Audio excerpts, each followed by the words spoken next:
I recognize the presence of SC IGS Potia, representing Commandant Correctional Service Training School, Kaduna. You are highly welcome, madam. Kai, I remember when myself and our PRO visited their office when they were having the national parade. Hey!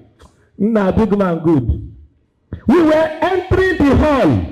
And so this woman was using eye to count how many people they needed. A lot of people were behind us. The presence of Yahoo Zoo.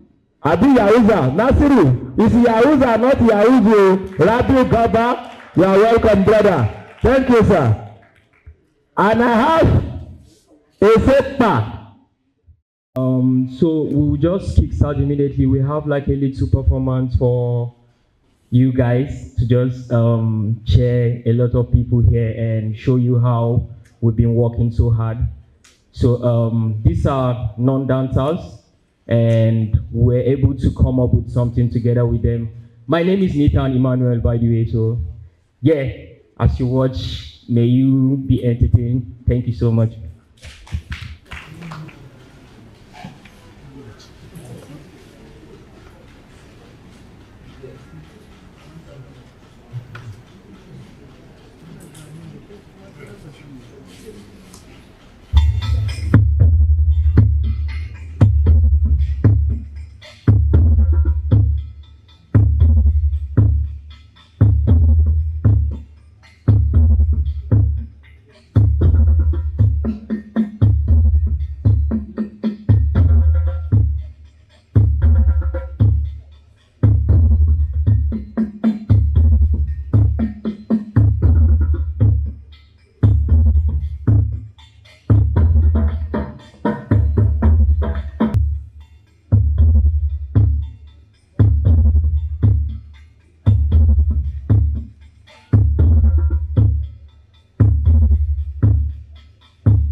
Ably represented by Mr. Zuahu Y.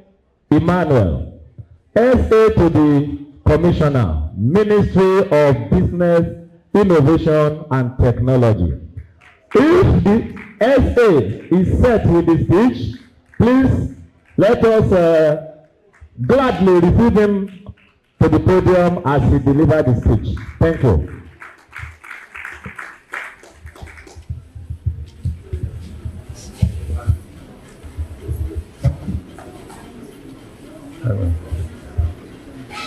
The Curator General, the Curator, Kaduna State, distinguished guests, our royal fathers, ladies and gentlemen, a very good morning to you all. I do not have a prepared speech, not because the ministry is not set for this event. Indeed, the ministry is quite set for this event. I am actually a placeholder because the program has to continue. And that is because the Honorable Commissioner is out of the country right now. We did mention that quite earlier. and the permanent secretary of the ministry is supposed to be here. He is supposed to represent the commissioner, but he's held up in Kasu. He's held up in Kasu, and he just called that he's on his way, but the program has to go on. So I believe when he comes, he will make a few remarks concerning this event. But indeed, since I'm standing here, I wish to take the liberty to welcome all of you to Kaduna State. For those people who are from outside of Kaduna State, you are most welcome. And for those from within Kaduna State, I guess I should welcome you to this event. I wish to make known that in the past, there had been some lull in the, do I say, relationship between the National Museum and Monuments and the state, Kaduna State. And it is not unconnected to some, policy transitions. Before, we had what we called the Ministry of Information, Culture and Tourism. In Kaduna State, a lot of things morphed in the last 8 years, to the extent that we had Ministry of Commerce and Tourism separately. We had Ministry of Women Affairs and Culture. Now what we have in Kaduna State is Ministry of Human Services and Culture and Social Development, where culture is. And we have Ministry of Business, Innovation and Tourism and Technology. That is where tourism is right now in Kaduna State. And the thinking behind it is that both citizens and government should be able to approach tourism even from the point of view of economic gains, okay? Because sometimes we have seen where people have vandalized or left to ruin tourist resources, like all of these ethnographic collections and all of that.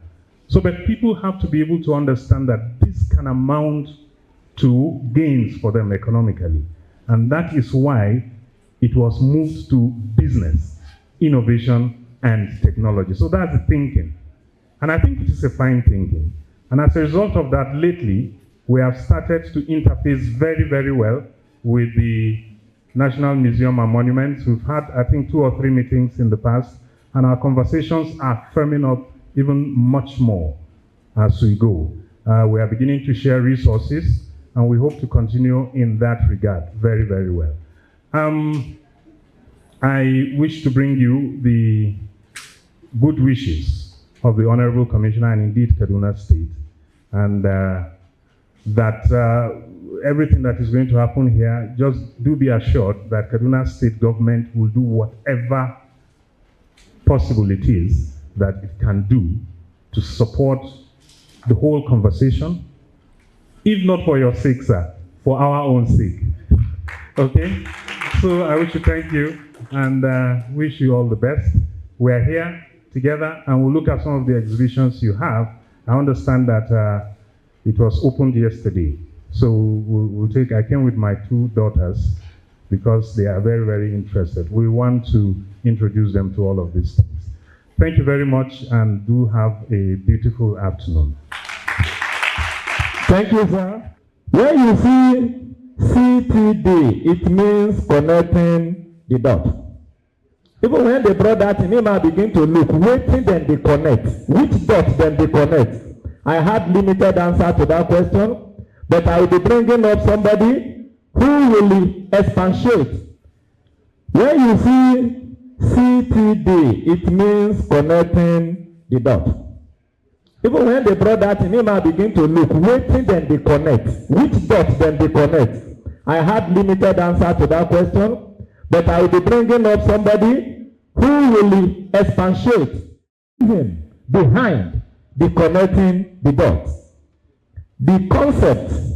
That is why I will call on our doctor, Nadine, to give. Where this man origin are from China. You are welcome. Thank you so much, and thank you for reminding me of that beautiful day we spent in the mountains in Zaria. It is a very precious memory for me. I lean on existing protocol, welcome distinguished guests, royal fathers. I'm very happy and grateful that you're all here with us today. I see the room is filling, this is wonderful. When our partner said we want 500 people to come, we were like, oh, but I see it worked out, so I'm very, very happy to be here today. I want to thank the National Museum in Kaduna for their generosity and for being part of this project, and in particular I want to thank the curator Elkanah Buckley for inviting us here, for doing all the work with us. And I also want to thank the lead museum educator, Ismail Zubair, who was also very important in putting all of that together, the exhibition and the museum cohort, what we have seen yesterday. This is really wonderful. Just to mention the two of you as part of your team, I know you are much bigger, and I want to thank everybody involved in this beautiful occasion to bring us here today. We came from Lagos and from many other places in Nigeria, and we all made it here with just a small delay, but here we are. I also want to thank my team, the project coordinator, Toby Yodowo, is sitting there. He's doing an amazing work to bring all these people always from A to B to Z. I want to thank, we call her our mentor on tour, Oluwatoyin Shogbesong, who is with us since the beginning of this project, and she's here with us today again, giving an enormous input into everything. And I also want to thank Tolu Amy Williams, who is currently in the UK for her studies, but she is very much behind the educational program, and I want to thank her from afar.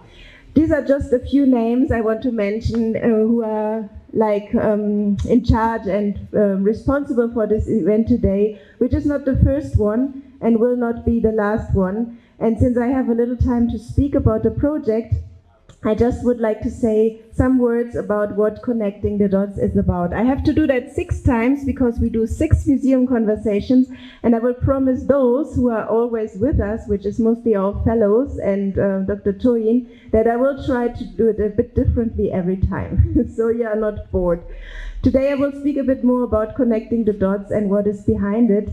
So as our moderator said, it's about connecting. And in the beginning, when Ford Foundation approached us and said, we have a project for you, would you like to implement it? It's about museums. And we thought, let's call it Connecting the Dots. I thought it's just one of those titles, because often people come with titles, and then you just have a nice thing. And in Nigeria, everything becomes an acronym very soon. So CTD is what we call it now, which is also very good, I think.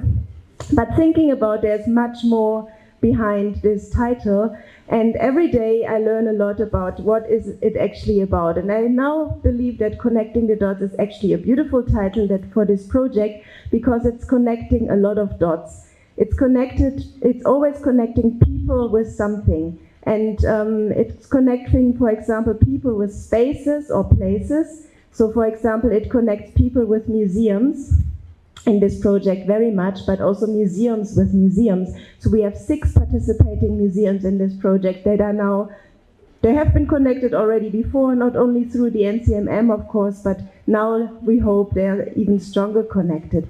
But as I said, we also connect people with places. I mean, thinking about the beautiful mountain, Amina's Mountain in Zaria, we were climbing it. It's a beautiful site, but it's connected to cultural heritage, it's connected to your history, and we were able to connect it to the people. I was able to climb on it, I was so happy on that day. So it's a strong connection now for me to that place. I also think about Ile Ife, where we've been some few weeks ago, where we were actually digging in the ground and we were kind of finding glass beads that were produced in Ile Ife. So we are now strongly connected to that place as well, through these tiny, very, very precious objects. So it's another connection that we were able to make. And I'm looking forward more connections to come. I'm thinking about, I heard rumors about a post office in Aba, which will maybe become a site for this Connecting the Dots project, and many more that come through our fellows. We are also trying to connect with this project people with And I hesitate to call it things or objects, because I know, especially like in the context we are working in, it's much more than things and objects. It's objects connected to history, it's connected to cultural heritage, and all these objects are charged. They have many, many layers of meanings, and when they travel, meanings become more and more. And for example, of course, for us as a German institution, it's very important also to look at objects that have traveled to, for example, German museums, because they were looted, they were stolen, they were taken away. Some of them were maybe gifts. But this is also, of course, part of this whole history, to look at these objects, to look how they have traveled, but also those objects that have stayed in your museums and that are now forming part of your history. So connecting with these objects in a meaningful way, talking about them, creating new narratives, creating narratives that are true and not kind of coming from some, I don't know, colonial officer who thought like, let's call this way, and then you find out later that this was completely wrong. And this is something that we also try to encourage with this project. And for me, maybe not the most important thing comes after that one, because I think another important thing is that we connect people with history, thoughts, ideas, but also philosophies, spirituality, cosmologies, everything that is connected to what you have in the museums and what the museums have to give to the world. So this is another very strong connection, and I feel it's very important that it's not only about the tangible heritage that is in museums, but also about how it is connected to everything that we call today intangible heritage. We just saw some people dancing here, and we didn't just do that because of entertainment. Of course it's entertaining, but it's also connected to the history and memories and the heritage that is embedded in your bodies, in our bodies. And that's why we also look at all of this, which is intangible, which is in our hearts, in our brains, in our bodies, and this forms part of the project as well. And last but not least, of course, it's about connecting people with people. And I mean that on a very personal level. I mean that in this everyday interaction, in the small talks we have over coffee break, sitting together in a bus. I mean, yesterday we traveled from Abuja to Kaduna, squeezed in a little bus, but it was just beautiful because people are talking, some people are sleeping, some people are chatting, some people are making jokes. All of this is part of it, and I think this is so beautiful, and I'm always happy, and I always try to jump into that bus again and drive wherever possible. And traveling is possible in Nigeria. I tell to all these Germans who are like afraid, and I say like, no, whenever I come to Kaduna, I'm in safe hands. You should also come here. Thank you also for that, making us very safe and welcomed.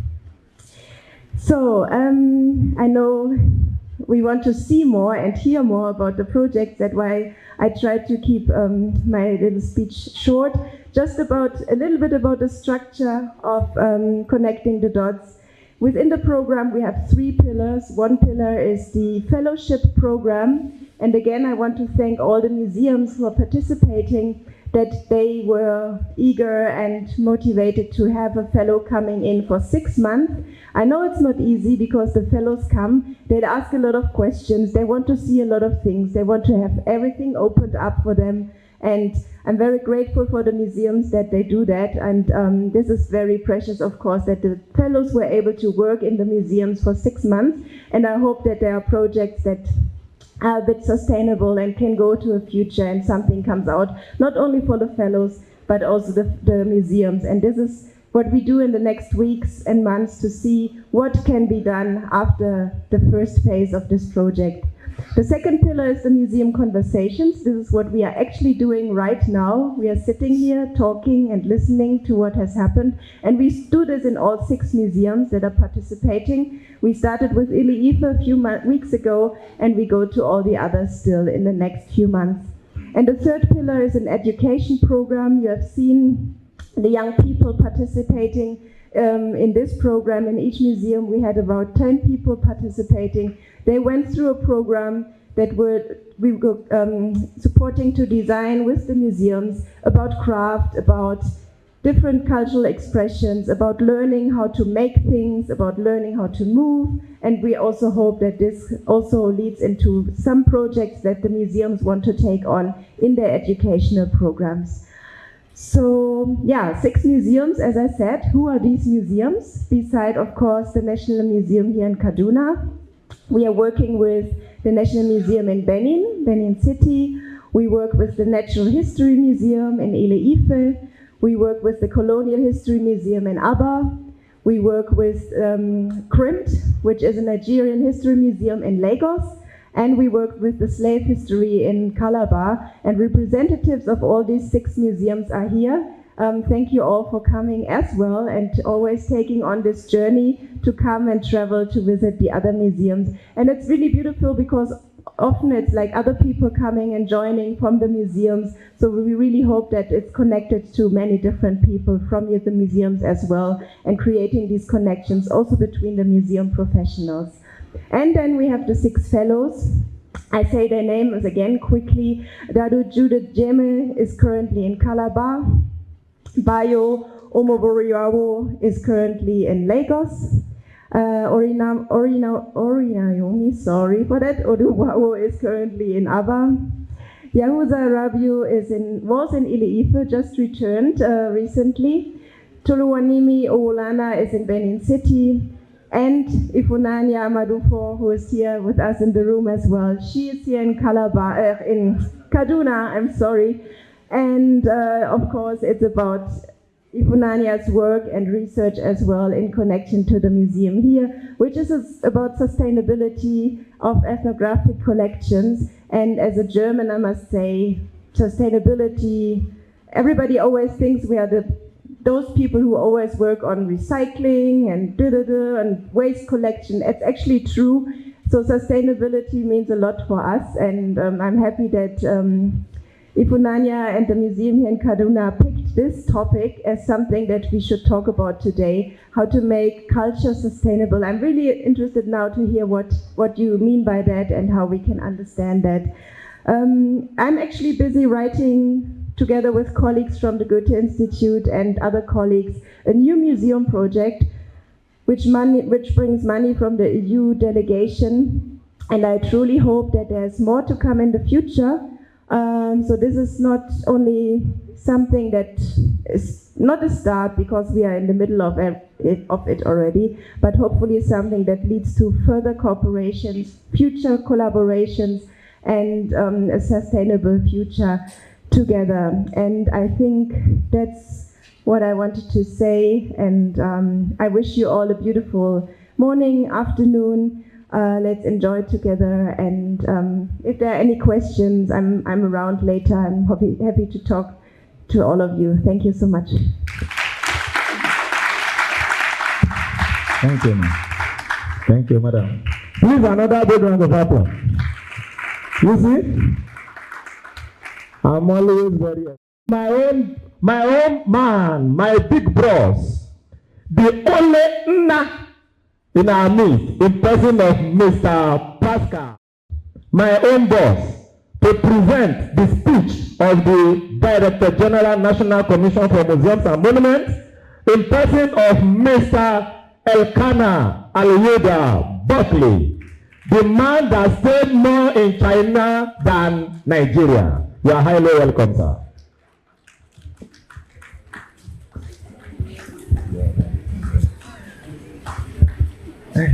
So, ladies and gentlemen, good morning. I think I can just continue with the protocol being established already. But that is a good correction. Initially, they say it's my speech. That is not my speech. And for our information, today is not just the connecting the dot. It's 2 things in one. Museum Day, International Museum Day celebration also. Because she agrees that we can co-op together, we can collaborate together. If not, normally it is on 18th of every month that we celebrate International Museum Day. But when she said, let's collaborate together, we said, that's a good idea. So that's why it's not just connecting the dots now today, but it's also International Museum Day celebration. Is that okay? The digits, please. It's not my own. I'm filled with joy and excitement to welcome you all to my maiden celebration of International Museum Day. Upon my appointment as the Director General, National Commission for Museums and Monuments, by the President and Commander-in-Chief of the Armed Forces, the Federal Republic of Nigeria, Bola Ahmed Tinubu, GCFR. Every 18th of May is a day set aside by ICOM to celebrate museums world over, as well as create awareness on the preservation, protection, and appreciation of the rich cultural heritage of humanity. As we gather here today to celebrate, it is breathtaking to see the dedication that surrounds us in the preservation and appreciation of our cultural heritage. This year's theme, Museum for Education and Research, resonates deeply with the core mission of the National Commission for Museums and Monuments. This is also to tie in with the renewal hope agenda by the President in areas of education and culture, creativity, economy. Museums are not merely repository of arts or artifacts. They are invaluable institutions that serve as hubs for learning, exploration, and enlightenment. In an era marked with rapid technology, advancement, and globalization, museums play a pivotal role in fostering deeper understanding of our past, present, and future. They serve as a platform for education, offering immersive experiences that transcend traditional classroom settings. Furthermore, museums are crucial hubs for research, providing scholars and enthusiasts alike with access to invaluable resources and insights. Through vigorous study and analysis, we uncover hidden truths, unravel mysteries, and piece together the rich tapestry of human history. Today, as we celebrate the International Museum Day, let us reaffirm our commitment to harnessing the power of museums for the betterment of society. Let us strive to make our museums more inclusive, accessible, and engaging of people of all ages and backgrounds. I'm immensely grateful to all the museum professionals, volunteers, and supports who work tirelessly to preserve our cultural heritage and promote lifelong learning. Your dedication is truly commendable, and I'm confident that together we can continue to make a meaningful impact on the world. As we embark on this journey of experimenting and exploration of discovery, let us remember that words of Nelson Mandela, education is the most powerful weapon which you can use to change the world. Let us leverage the transformation power of museums to educate, inspire, and empower future generations. Ladies and gentlemen, let us continue to celebrate the profound importance of museums in our life. Thank you for attending, and thank you for listening, and thank you also for coming. God bless you.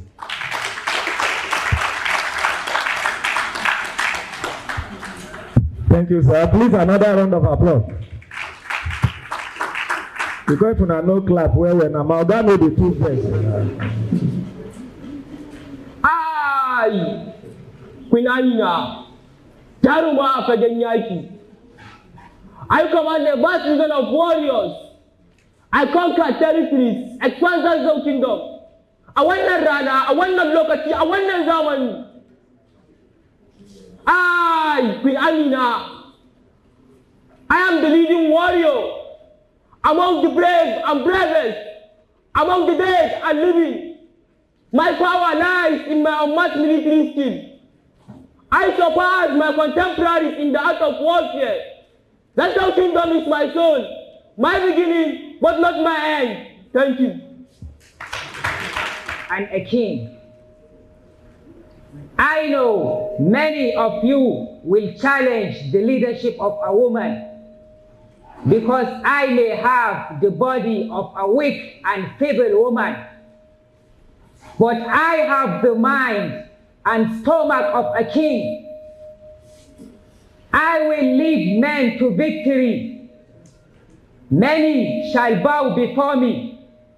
For any emperor or king who dares to invade my land, I will crush him to the ground. Many will bow to my feet. I shall secure countless victories. I shall expand my land up until it reaches the shores of the seas. We shall secure countless victories. For any man who decides to follow me, I will reward him abundantly, and we shall secure more than any man who will ever think of securing. We will be victorious and we will prosper. Thank you.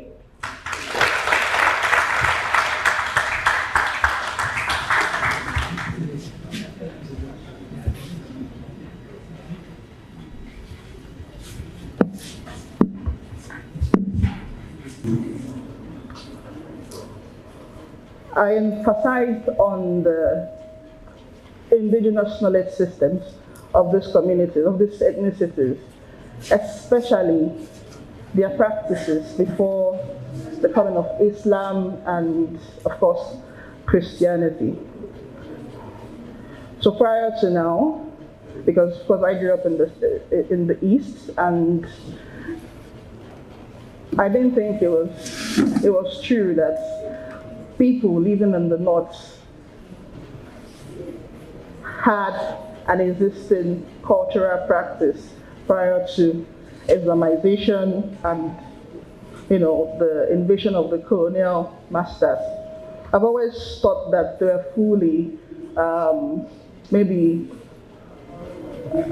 partly, Arabics, because this is really what we are made to believe. But then further inquiry into who they were before these interactions reveals that these people already had existing ways that they think. They had their own traditional philosophy. And when I say philosophy, I mean ideas that originate from their own land and not like a foreign philosophy. So they have the ways, the indigenous way they pray, the indigenous way they entertain themselves, which includes wrestling, some aspects of hunting, and also some aspects of agriculture. But this also, in as much as it was also a way to entertain themselves, it was also a form of education. For the people of Bagi, they call this Bayebe. I know some Bagi people are here, I'm not sure I'm pronouncing it well, but it's also like an indigenous system of education, which a young Bagi person, whether male or female, is supposed to undergo before turning a certain age. So these kind of knowledge systems existed or still exist in these places.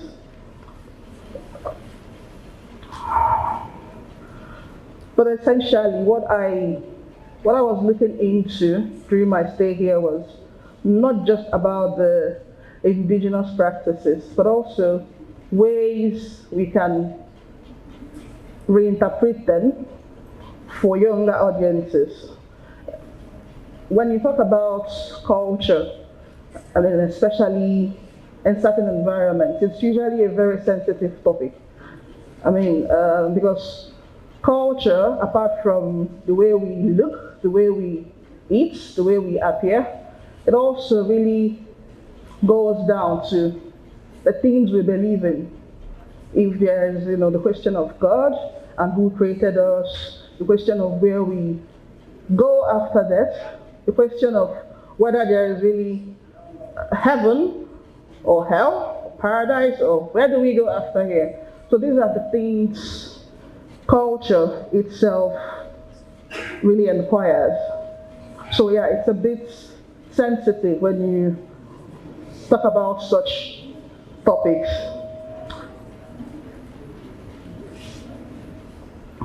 So what I did was to find ways of reinterpreting it, of making it a bit of bringing it down for people who, may ordinarily be scared or biased to talk about it.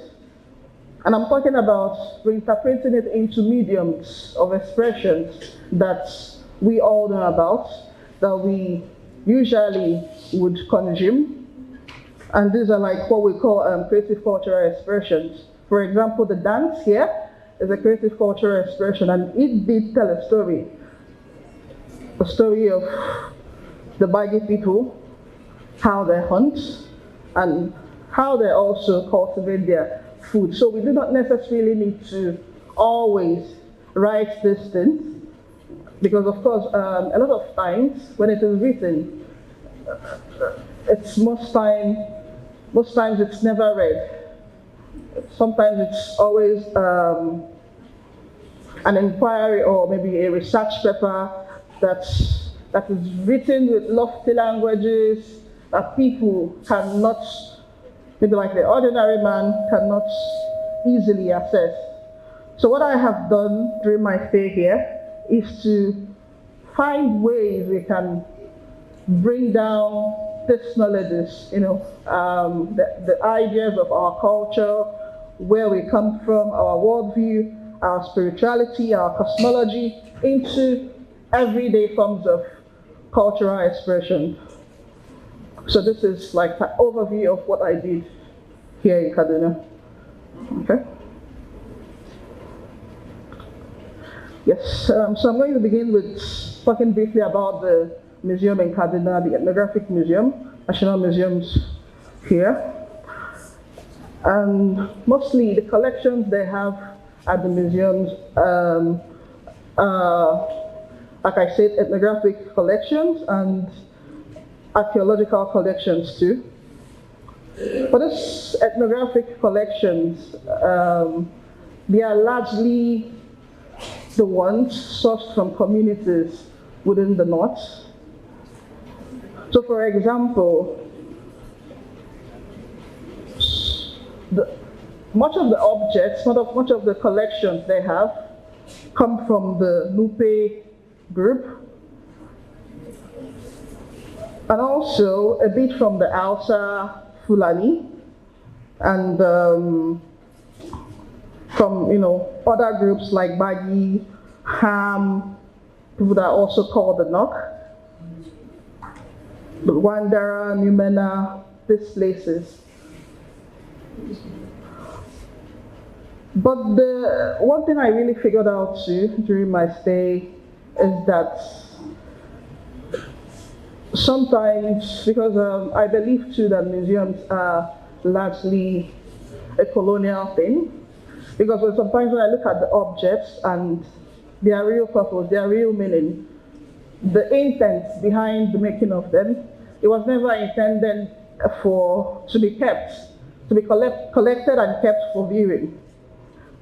Most of them are what I would like to call living cultures, because they are materials that people interact with every day. And not just every day, this is also some, for example, the spiritual, or what you call the sacred artifacts, are also like living manifestations of these people's idea of divinity. The idea of the divine, the idea of the ancestral,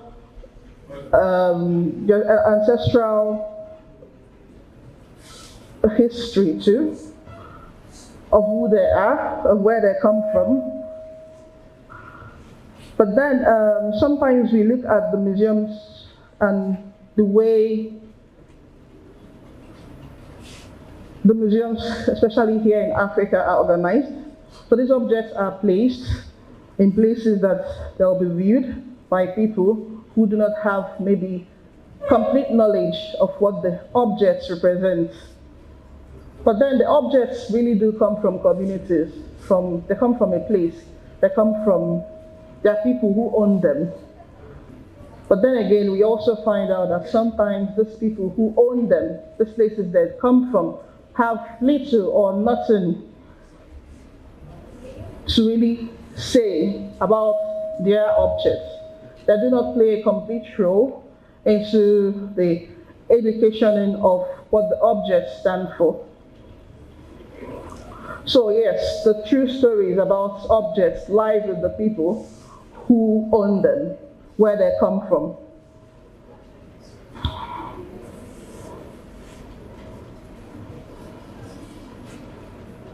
The ethnographic objects, the ones mostly at the National Museums of Kaduna, for one, I do not like to call them objects again. I think calling them objects defeats really the meaning of what they are. So I like to call them symbols too, especially the ones the ones that represent their ideas of divinity, the ones that represent their spirituality. I call them symbols. So if you look at these symbols too, there are ones that represent agriculture, the ones that represent music, the ones that represent fertility, the ones that also represent technology. All these are the way of life, the activities of a particular group, where a lot of cultural groups in southern Kaduna came to exhibit the ways they behave, their lifestyle in its original sense. The other one is also the man standing in a warlike form is also a man from Ham. Ham is also where you find the Nok terracotta. And these are the things you'll find in the museum. It means that they are not just artifacts for everyday viewing and aesthetics, but also a part of people's living history. I mean, like, this is what they use. And in some hinterlands of these places, you'll find people still actively using these things.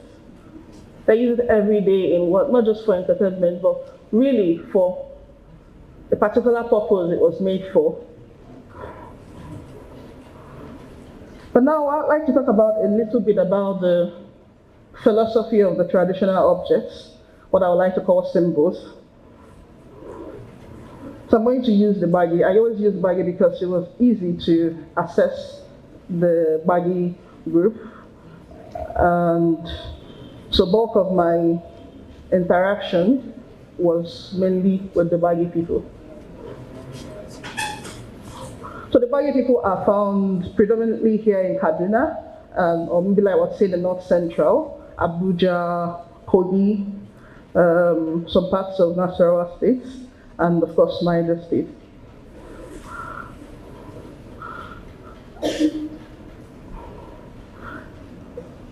The Baggy people, I used to think the Baggy people were a very small group, prior to really engaging with them.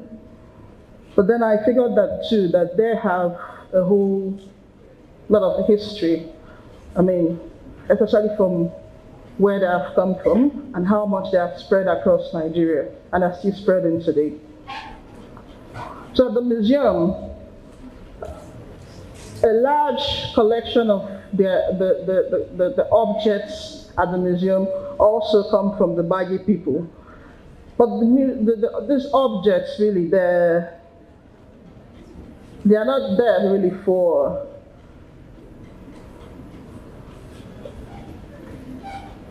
they all come with a meaning. This is what I'm trying to say. A meaning deeper than just what they appear to look like. They are deeply rooted in the worldview and especially the origin, their origin stories of how their ancestors lived, where their ancestors come from, and how they have been actively spreading across, Nigeria. these are what the objects actually talk about. So I would say that they are just tangible manifestations of worldviews, belief systems, ideas that are originally formed or bettered by the Bagi people. So sometimes these philosophies, rather than bringing the objects to museums initially, the best way they are expressed are in festivals like the one I showed before, traditional ceremonies, rituals, and where you have events that has to do with their system of governance and everything that concerns their traditional activities. This is where the stories of the objects are told, and they are used there, so people see firsthand what the objects or symbols represent. They see firsthand what they mean and the precise thing they're all made for. That museums and ways of knowing.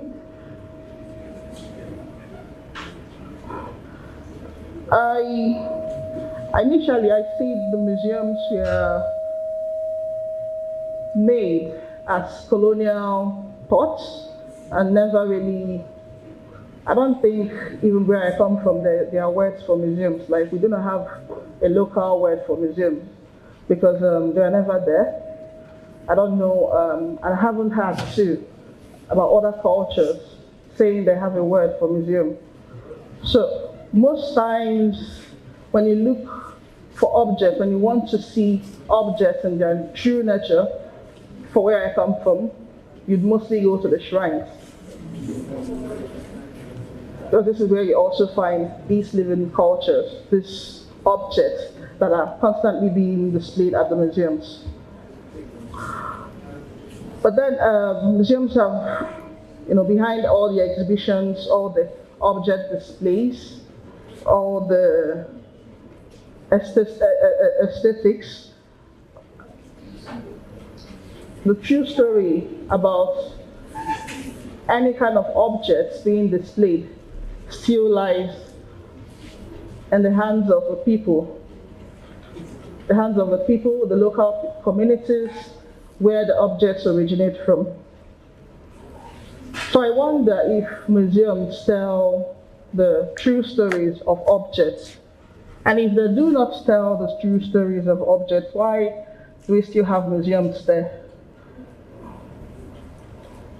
So for Kaduna Museum, one thing I figured that they do here is also one of the things I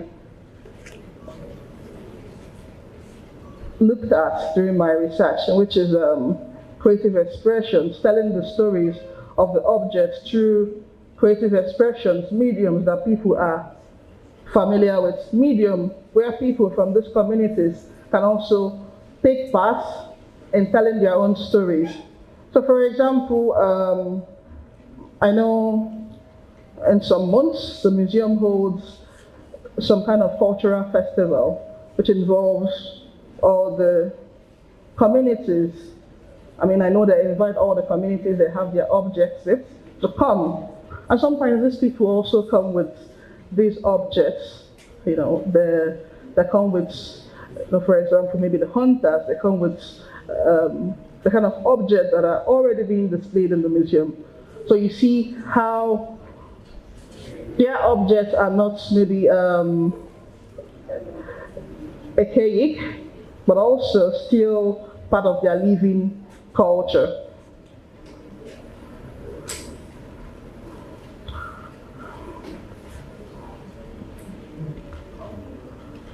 Another medium, and this is the one I am most interested in, is the artistic and creative part of how we can tell stories about the objects through art.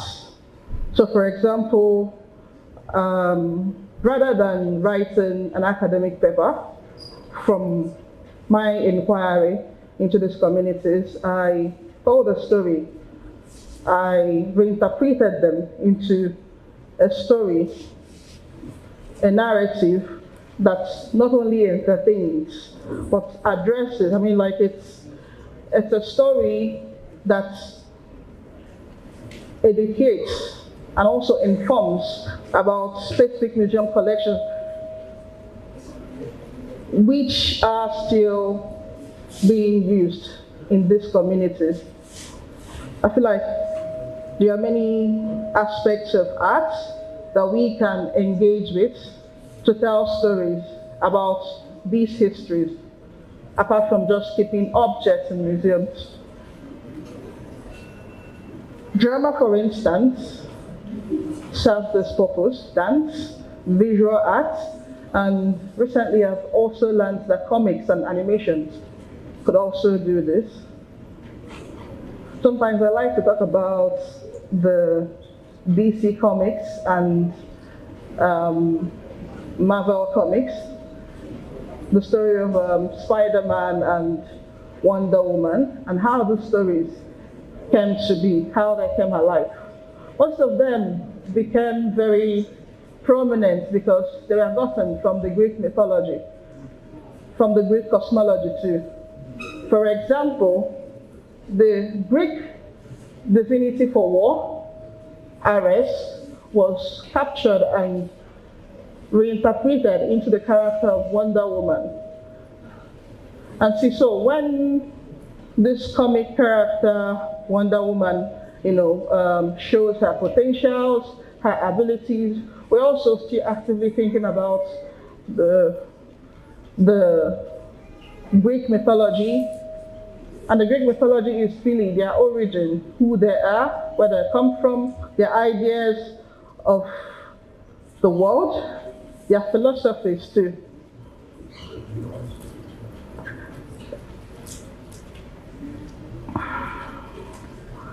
Still on the aspects of integrating this into creative cultural expression, I'm going to talk a bit about the drama that is going to happen now. And the drama, Amia, is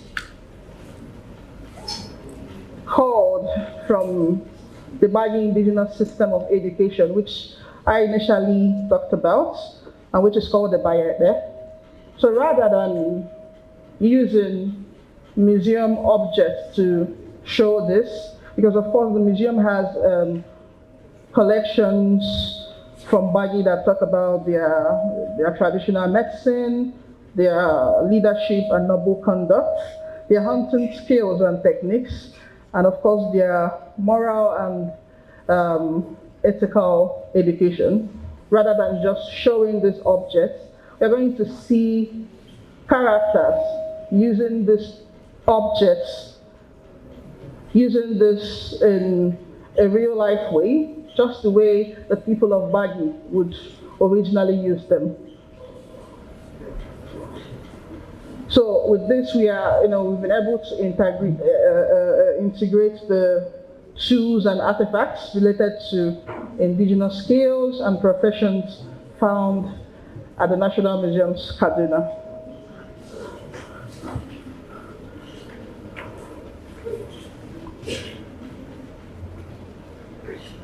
In essence, or to just round up what I've been saying, I know that it is possible to tell stories in a non-traditional way. And I mean cultural history, stories about people's culture, people's indigenous activities. There are ways that we can make it very accessible to younger people, because of course, when this is written in lofty languages, it goes hidden, it is buried, because not a lot of people are able to read or understand the things that are being talked of. But when they are expressed in mediums that are mediums of, you know, everyday expressions, I think it's easier for people to understand. It's easier for people to also see themselves. One of the things that the museum has been reputable for, you know, especially here in the north, I see sometimes when I take a boat ride to the museum, some people get scared that I'm going to the museum, and I really wonder why. I used to wonder why, but then, I mean, after a while, I found that really it is because of the objects. People are scared of this museum collections because they do not understand. I mean, people only fear what they do. By buying of crafts, by buying of, you know, what the locality can offer, you know, they empower them in a way, and by that, the general public will be economically empowered, and even the government too, money will be increased in the IGR or the coffers of the state government. Thank you. Okay, thank you very much. You talked about the display, especially within the locality. So this question is for Professor Gambo. So I wonder if there may be some kind of ethical considerations which are important when displaying ethnographic collections or creating them, for instance. Okay, good afternoon, everybody. You rightly struggled to define what, in using your words, those objects mean, and whether they were really objects. That struggle is as a result of the context in which they have been presented, and which in your presentation I can see you also disagreed with, because they are just boxed in a museum and you are wondering whether that's the right context. But ethical issue that we should be discussing. Now, traditional African ethnographic objects are living objects. You cannot box them. I don't have a problem in creating museums. Museums, for me, is just a nomenclature for how you want to preserve something. But in preserving, you must look at the context of what you are preserving and preserve it within the ethics that it was provided. You mentioned shrines. I'm happy that you came to do your research here. In Nigeria, and indeed most of the African society, most cultures have traditional art, and they have systems and processes in which these artworks are being used, whether in terms of materials, whether in terms of religion, or whatever it is, or medicine, like you have rightly mentioned. Now, you cannot remove one process from it. I'll give you an example. If in the governance structure of traditional African art, if you want to install a king or oba or whatever it is, the stool that makes him an oba goes through a process. If you remove any part of that process, that oba-ship becomes incomplete. For instance, the carver who is going to carve the stool must be certified by a chief priest, and the type of wood he will use must be agreed on, and incantations and rituals must take, okay, before that stool is carved, okay, and by virtue of all those processes, no one else can sit on that stool except the person who that stool was designed for. So imagine carrying that stool and just keeping it in a museum. It becomes an object. That is why you were struggling with it. But if you want to keep it the way it is, then you must reenact the purpose for which it was meant for. I'll give you an example. I've been one of those that visits the Kaduna Museum until very recently I've stopped going there. even the knock terracottas that we have there, it takes the intervention of God for you to see it, the real ones, if you want to see. The ones in Kaduna Museum, the Oga is here. Okay? I've taken students there and they were seriously disappointed because they cannot see it. Nobody can explain. They are so caged and hidden, and so people don't know about it. Okay? And we want to interrogate and see whether the context in which they were produced is how they have been kept there, but nobody will let us even see them, not to talk of even interrogate that process. So yes, ethical issues are there. If you want to bring any material to the museum, the Nok culture is contemporary to the Greek civilization. Why are we not developing it? Made examples of several things, and I keep telling people, if you don't know where you're coming from, then you don't know where you're going. And most of us here don't know where you're coming from. I can bet you if you sample maybe 50% of the people here, they don't know their traditional art. They have never bothered to find out. They don't even know the symbolism of what it is. So we are lost. And that is why we keep talking about science and tech.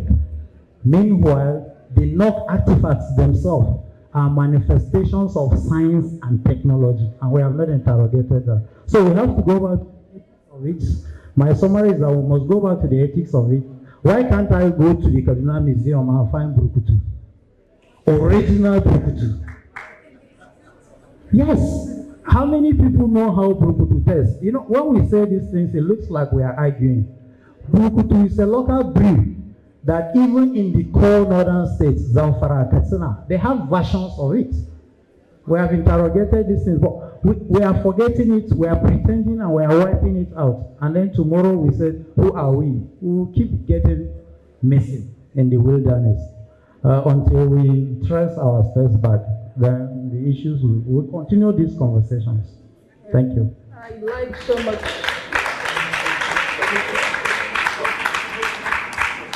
I like so much that you reference the Nok civilization with the Greek mythology.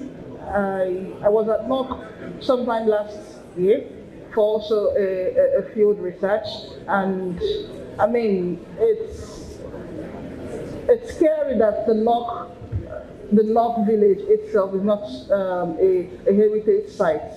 It's just like any other place you visit, but then it holds a lot of history, especially not just the history of the Nok people in Kaduna or Jos or North Central, but really the history of the sub-Saharan people, the people who reside in Nigeria, close to us. The Nok terracotta goes beyond just the history of the people here in Kaduna at the Ham village where you find it. And I don't want to digress. So Mr. Yusuf, this question's for you. We talked about assessing these museum objects. And I know, for instance, I studied theater in school, and one of the things we also do so much during our theatrical productions is to tell stories, traditional stories of the land, folklores enacted into dramas, and with these dramas you also have some kind of pit sayings, some proverbs, which all come from the land.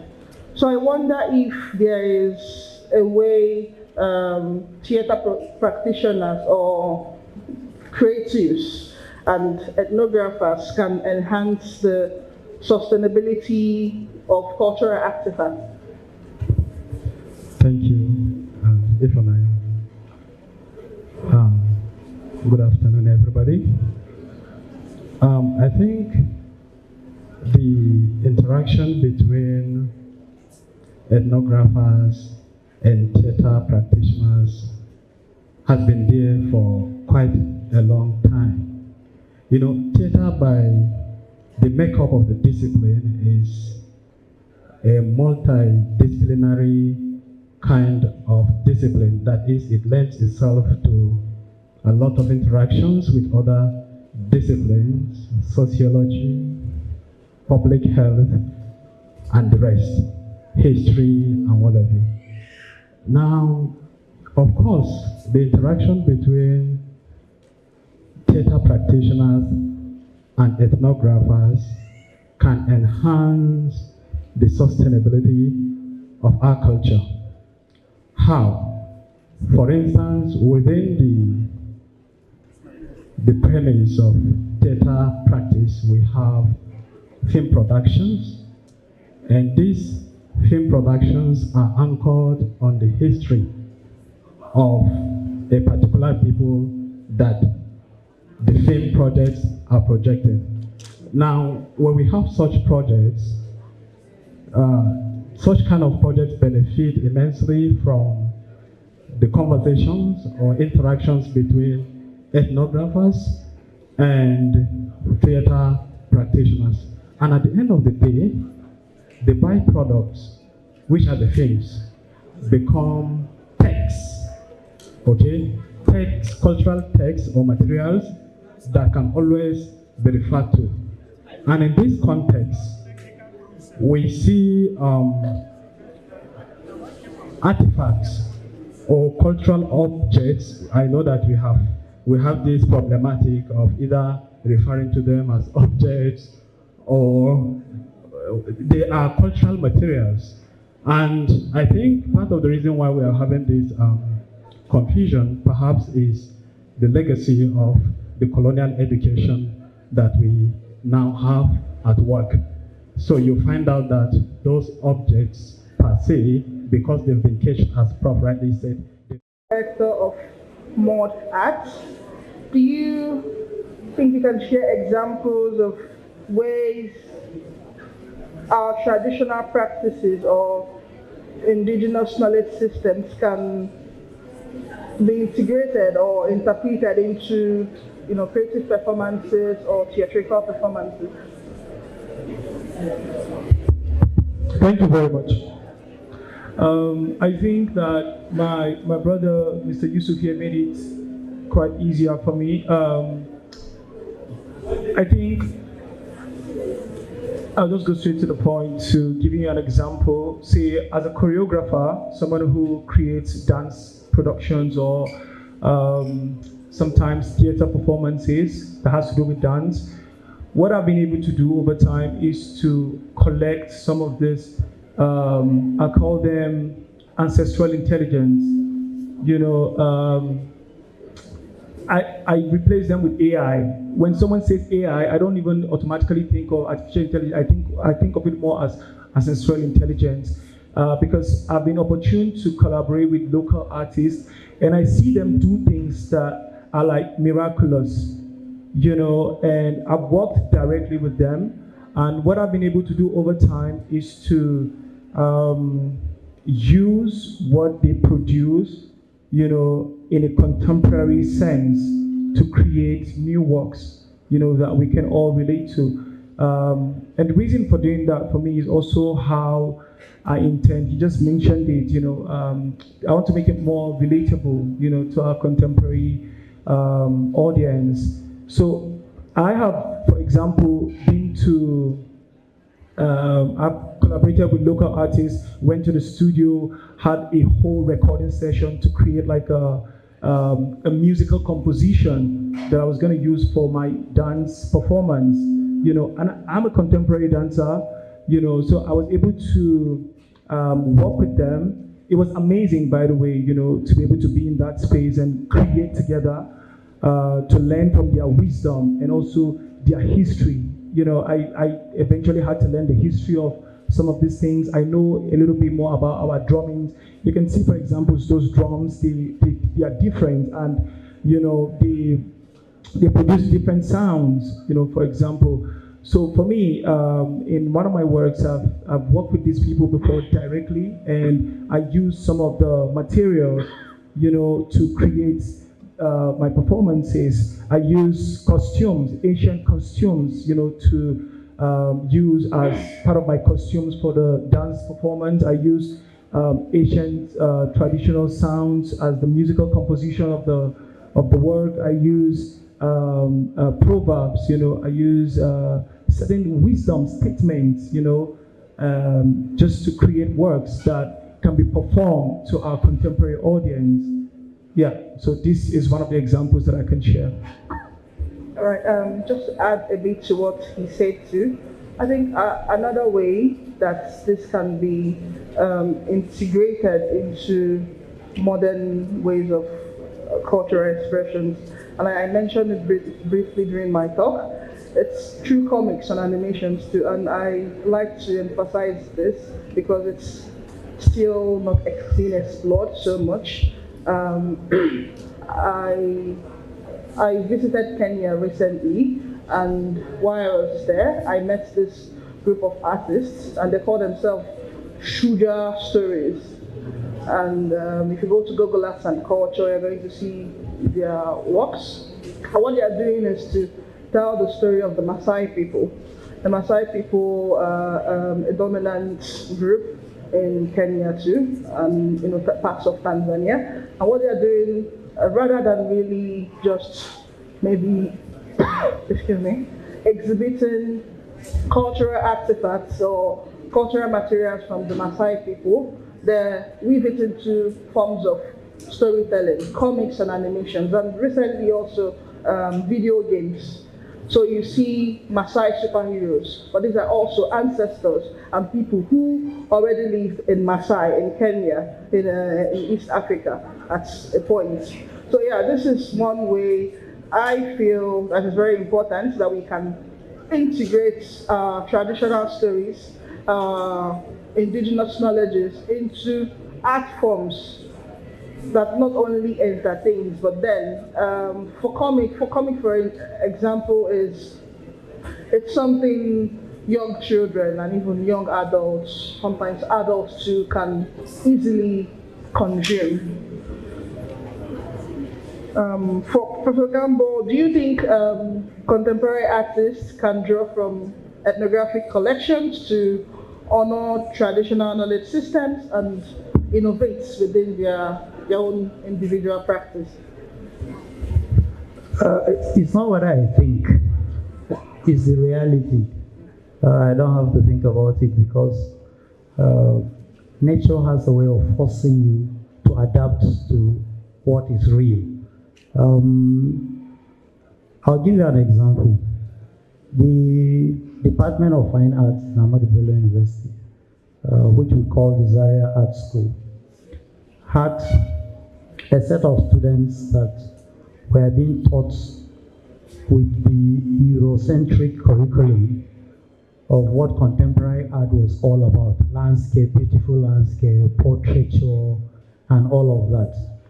And what we now historically call the Zaria Rebels, they are called the Zaria Rebels, was a group of students who came together as early as that time and said, we're just painting these beautiful landscapes. When we go home, our people cannot make sense out of it. It didn't mean anything to them. Why can't we adopt these modern ways of doing art and talk about or represent our indigenous artistic traditions? And that gave birth to what we call the natural synthesis. Those of you who know Bruce Onabrapaya is one of the most leading contemporary Nigerian artists. Brought his culture into his art, Uche Okeke and the rest of them, and they are some of the most celebrated contemporary Nigerian artists today. And they have created a revolution, because that is how contemporary artists started seeing value in their traditional artistic processes. Like if you go to the southeast, the Calabar axis, they have insibidi. You find insibidi symbols in contemporary Nigerian artists' works now, and they speak a lot to the people and the culture of those people. Now, indeed, even in the music scene, I can go on and on. We have the Burna Boy now, who has created what he calls the Afrofusion, and it's a new sound. and everybody is crazy about it. We, in the Nollywood industry, the stories, even though the technical aspect might not be what you want, but the stories are catching fire around the world. They are being celebrated because they are bringing fresh narratives, local narratives. And so, yes, it is a possibility.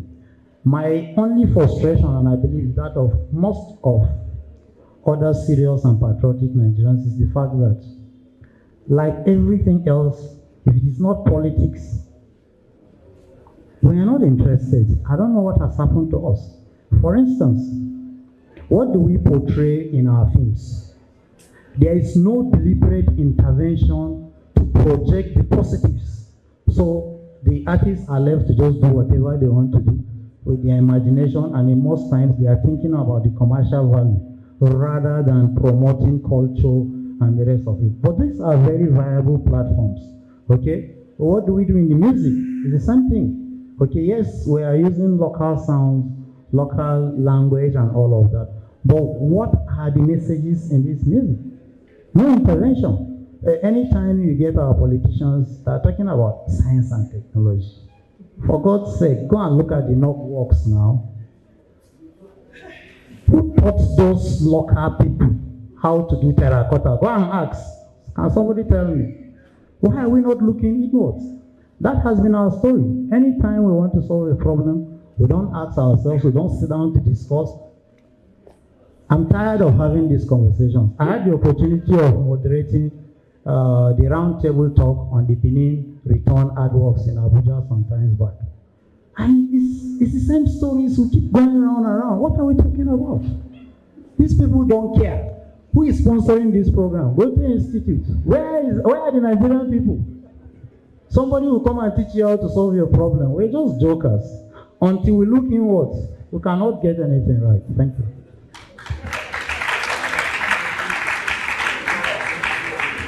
Still on artistic expressions, I am, with what Professor Gambo said, I am reminded that there was a time very recently that Rema used the mask of Queen Idia during his performance, his music performance, and on Twitter and other places, it sparked up the talk about, you know, the deliverances, the loots, and so much other things people would not ordinarily look into. So these are like ways this kind of conversations, you know, could be sparked up. So for Dr. Yusuf, you are an arts educator and you teach theater arts, plays. And do you think plays or education, arts education as a whole, do you think there is a way it can be used in preserving and revitalizing indigenous cultural expressions? Yeah, I think through our engagement with you on this project, it demonstrates clearly one of the ways through which arts, and in this case, theater, can be used to re-articulate indigenous modes of expressions. Now, this for a very long time. When Prof was talking, Prof came from an art school that was radically inclined ideologically, and I also went through a drama school that was radically inclined, also Zaria Drama School. Now, the emphasis of Zaria Drama School was and has been to see how alternative theater practice, what we call community theater or theater for development, can be made to be of service to the communities, instead of always expecting community people to come to the theater and watch conventional performance. So performances themselves, based on that philosophy of participation, are located within the communities themselves. So as so-called elites, radical elites, you need to go back to those communities and learn from them and allow them to express themselves. Now, through that local expressions, you also can be able to learn. Now, in literary texts or dramatic texts, there are also playwrights that have experimented with this idea. Femi Osofishan, for instance, he wrote a play, Morotondon, and Morotondon is an adaptation of the Moreni myth. But what Osofishan did, coming from this radical background, he reinvented the myth and presents it in a manner that that myth will result in the liberation of the downtrodden, the oppressed. So I think these are a few among many ways through which theater education entirely can work towards rearticulating, bringing new life and new breath of life into these indigenous modes of expressions that have been forgotten by the wind of globalization and this intense force of the colonial education that we still have. Thank you very much. Thank you. Mrs. Patience, but do you think there are modern technologies or maybe modern innovations that can be harnessed to enhance, the accessibility and engagement of ethnographic collections? Well, the modern technologies and innovations that we have at the moment has really revolutionized the way tourists, see these visiting or maybe going to sites to actually witness whatever that is there in the sites. Like, I will give you an example. When we had our just the concluded Kaduna International Trade Fair, we had these private investors that came, and bringing, Bauchi State, that is the Yankari Game Reserve, bringing it to Kaduna State without really one traveling to Bauchi State. That is, they use their technological gadgets to be able to view, make the tourists to view what Yankari Game Reserve is all about. And so therefore, in this our modern time, I think technologically and innovation has really changed our perspective, and that you don't have to take a longer time to go and see what you want to see, maybe either within Nigeria or outside of this country. By means of these technological gadgets, we are able to bring these sites to our doorstep. So I want to say that we can really preserve and conserve these things through this means that we have at the moment, that we should embrace it as a government, and they are really embracing it, because the governor of this state is really out on this ICT hub, and that we are on it at the moment. Thank you. Thank you.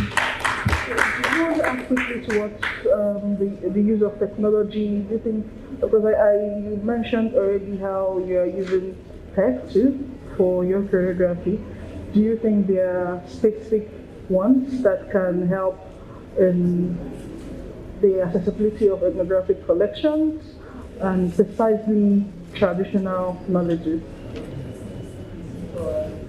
Yeah, I think that tech, of course, can enhance, how we interact more with our culture. For example, I know of there's this project that I'm embarking on, is trying to create, we're trying to create like a digital museum for the performance art in particular.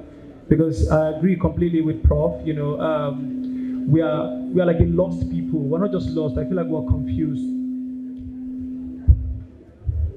I feel like we are also confused in the sense that we don't really know where we are coming from, and I sort of live in this idea now in my head where I feel like our future is in our past. So like we shouldn't think more about, you know, always going forward. The forward is behind, because as much as we've gone far, I think we've gone so far in the wrong direction, and we must now go back to our history. So one of the things that we're looking to do is, for example, use technology to sort of document these cultures, because then again, in northern Nigeria, for example, we have other factors that have been affecting how people interact with our cultures.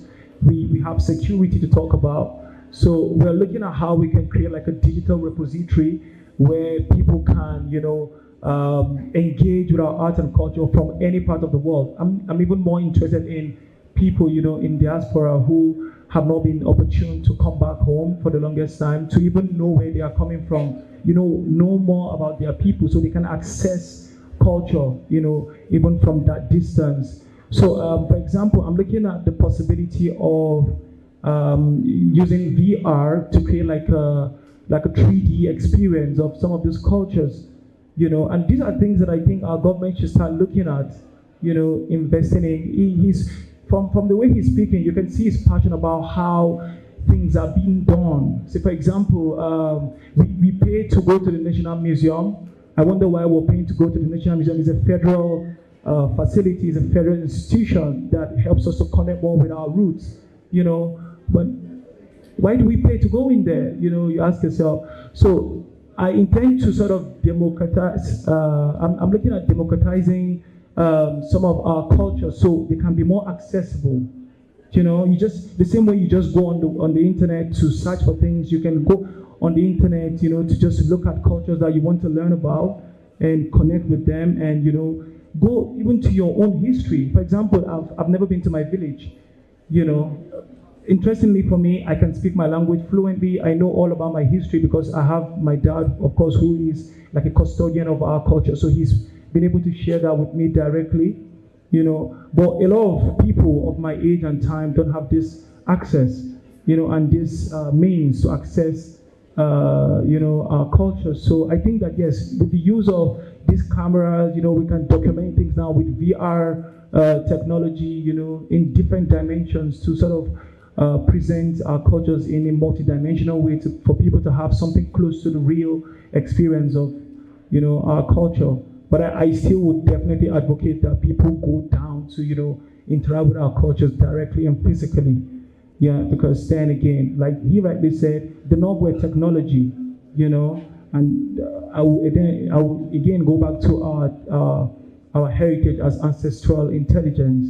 So let's look at these things and connect with them directly. But yes, we can use tech to sort of boost or spark that desire to interact with our cultures and learn more about them. Thank you very much. Okay, this is now for the Q&A. If you have any questions for anybody here, just kindly raise your hand. I'm going to take, you're saying I should take 2 votes. I'm going to take like 5. Oh, that's good. Okay.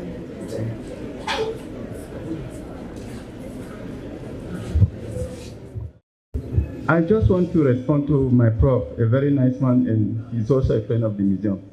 I quite agree. I listened keenly and with interest what he was saying. But there's also a little observation to buttress what you said. We are evolving. We are evolving. Now I have to stand up. I have to.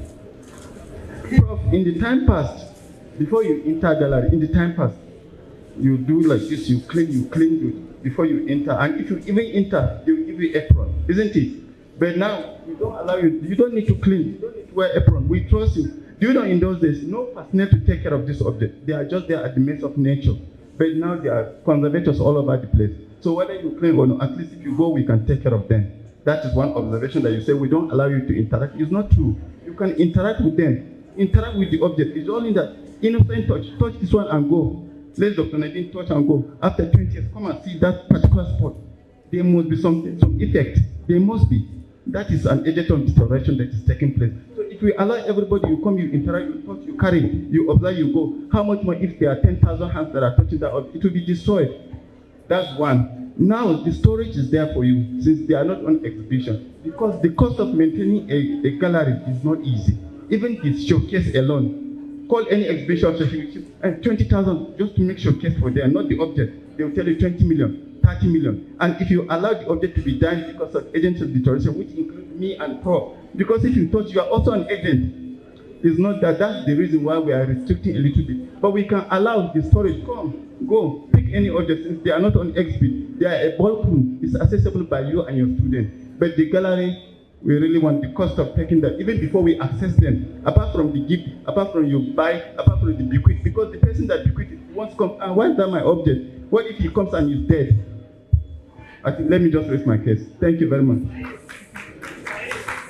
Thank you. So I have to follow him and stand as well. So thank you to the panelists. Thank you so much, Prof. You spoke from your heart, and it's not, I'm tired of the talk as well. We need action. And to answer the great curator, I disagree with you a bit, permit me, because I'll tie it with the artist. We should have permanent exhibitions as well as temporary ones. And in the permanent ones, they become free, which is welcoming and inclusive for everyone who comes to the museum. Then the temporary ones becomes those that we could charge for, and then for a certain time, which brings in Madam's role for revenue. Yeah?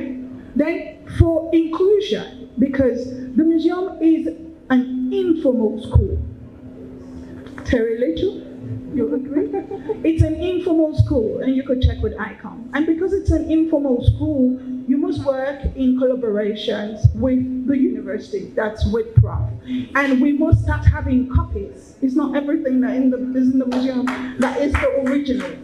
So with the copies, we have our kids, the youth, the toddlers, the smaller ones, then the youths, then the ones in the university, be able to interact. And when they interact with these copies, we then bring in the communities who are able to come show us this technology so that we can have the ancestral intelligence passed on from one generation to the other, using the copy to say, to show our ingenious, our ingenuity in creativity. So the work is still plenty on your table. Thank you, panelists. Thank you for opening up this discussion. But going forward, I charge the Kaduna State Museum, which means I'm charging the DG again and charging the NCMM, as well as the Kaduna State government. It is time to rebuild. It is time for us to look into some of the works that Ifunanya has done and see how we bring out that indigenous knowledge systems of understanding the role, the use, the importance of all these objects that we keep in understanding our culture, telling our story, having our identity being constructed and reconstructed for a better Nigeria. Thank you. Where the last speaker dropped. And that's the whole thing about having doubles. Because that's just the way to go. Okay? And it ties in, it dovetails into the last question that was, presented about deploying technology in this whole conversation. We have 3D printing right now. So some of those solid artifacts can actually be really, really recreated. Then we'll be able to interact with them. And then, yes, like the director said, we are in very, very serious conversation in the ministry on using virtual reality. And we had a demonstration of it during the last trade fair. So you'll be seeing stuff in that direction, hopefully, going forward. You know, sometimes the wheel of government grinds rather slowly, but we'll get there. And then to the main thing I want to intervene here with, and that is the whole thing about marketing. I think in business terms, okay? The whole thing about marketing. We have lots of researches that have been conducted and are lying down in research institutions and universities across the country. All of these researches, knowledges are just there, not interfacing with society, not interfacing with everyday in terms of concrete usage. That's also one of the problems I think we have with museums and monuments in Nigeria. Many people do not know that there are museums here in Kaduna State. Many people do not know.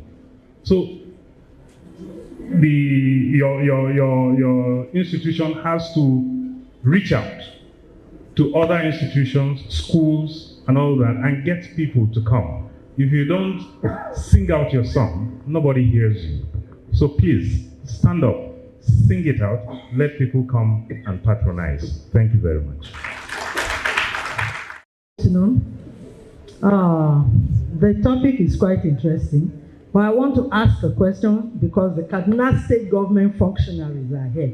I'm a retired staff of the National Commission for Museums and Monuments.